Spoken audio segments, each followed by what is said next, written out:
Greetings from the road. It's Christmas Eve. I'm here with Bob in Nuevo, California, which is a really beautiful area. It kind of reminds me of Apple Valley, but there's agriculture here. There's some dairy farms. This is a really good story. This car is coming back to Bob after 46 years. And we're going to have the trunk open here because these are Keystone wheels that came back with the car, and Bob remembers he had Kragers. So, and then we're going to shut the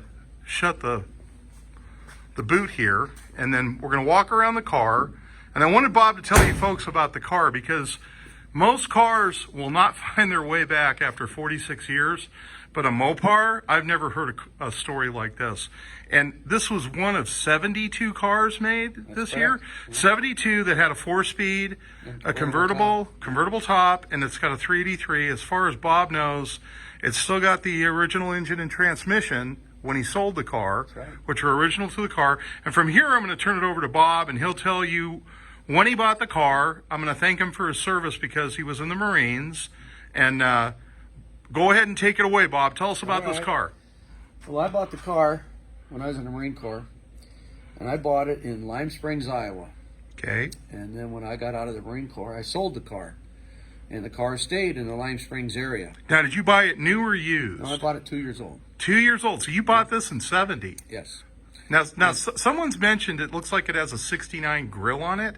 That's probably an error on their part. That's the original grill. I couldn't tell you for sure. Yeah, he couldn't tell you. So if it did have, Yeah. it hasn't been changed. So for you guys out there that want to nitpick, that's the grill that's been on it since 1970. So go ahead. I didn't mean to interrupt you. Anyway, it's a 383 4-speed car. They made 72 with the bucket seats and a 4-speed and the drop top convertible. I had the car as Marine Corps, brought it out to California when I was stationed out here. Used to go to Orange County Drag Strip. I lived there every Wednesday night with this car. I was stationed real close to the racetrack, and that was So you bought the car in 70. Yeah. When did you move down to California and start taking it to the drag strip? That would have been in 71. So 71 to 74, you're taking this car to the drag strip.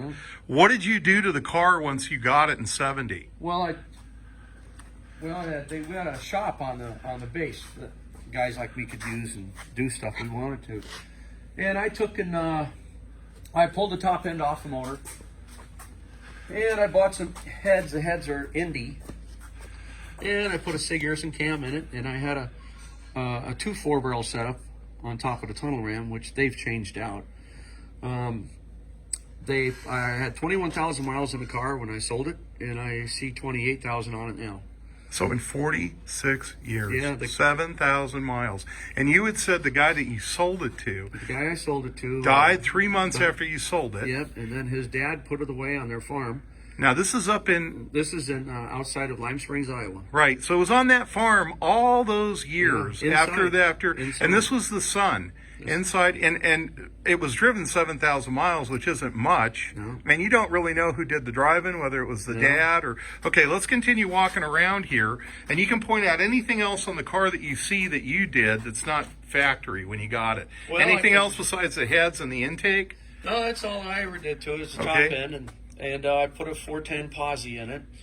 I remember I put a Schaefer Zoom clutch in it, a better clutch.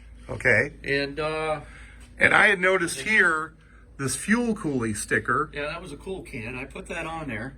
It had a cool can that mounted here. We used to put ice in it. It had coils in it with copper tubing for the gas to go through, and we could condense it, cool the gas down so it could compress better when it got into the intake. We're talking pre-nitro days. Yeah, oh yeah. Oh, we didn't have nitrous oxide back then. And if you did, it's something I sure couldn't afford. Now I'm going to pull back and I'm going to show you how beautiful this car looks in the front. And it's still got the Minnesota plates. Yeah. And he's going to lower the hood, and isn't this just a beautiful car? Now, I had seen a picture of this car. Bob had sent it to me, and I thought it looked green, but I guess this is the original color. It's had a repaint, but it's the correct color as far as Bob can tell. And what's amazing on this car, to your knowledge, this still has the same roof that you sent it out with. So it'd be the original roof, right? Yeah, it sure looks and like the original interior. Yeah. And this car, you never wrecked it. It didn't have really any body repair to it. Never. So you did some dragging with it. Yeah. And you never took and wrecked it. Wow. Is that the original shift knob? Looks like it. Wow. Yeah. Look at this car, folks.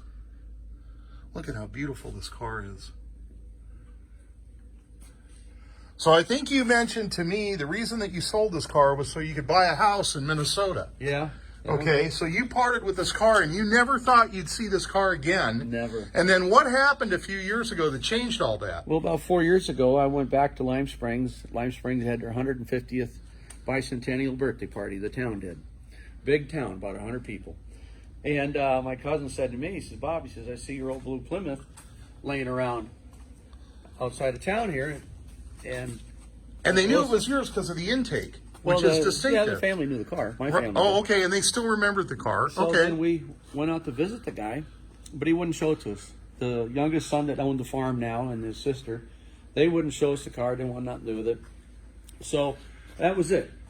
Came back Now, how many years ago was that? That was 4 years ago. 4 years ago. So 4 years ago, the car's rediscovered. Yeah, so then... But you don't even have a chance to look at it. No, I just wanted to look at it again, get my picture taken on it like my other picture I had. So anyway, here about 4 months ago, my cousin was going by and said that he saw the car sitting in the guy's building. Oh, boy. And he went and asked him, and he said, yeah, he says, I've had an accident. And he says, I can't work, and I need some money. And we negotiated out a price and bought it back. And now, this is a son that wouldn't deal with you. Okay. The car. But he gave in. We bought the car. And when this car was new, it sold for probably around $3,000, $3,200. And I paid a lot more for it when I got it. Right, when you got it back. Yeah. But again, even without the story, look how remarkable the condition of this car is. You still have the speaker grills, probably back in the day. Yeah, full of dust.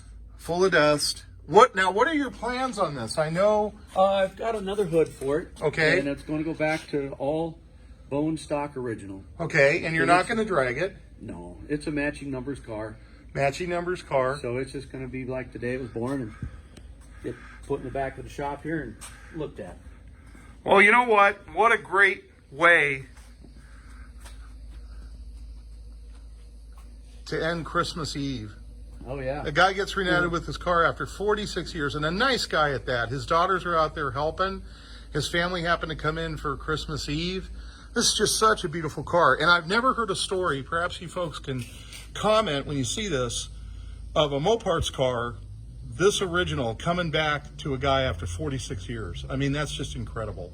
It's a great car. It's a great story. Thank you, Bob, for contacting me. That's it for me for the road. I hope Thanks everybody for getting it here in one piece. That I was more than glad, and I'll tell you, what a great way to end a year. I just I couldn't have hauled a better car for a nicer guy. Everybody have a great Christmas and a safe New Year's.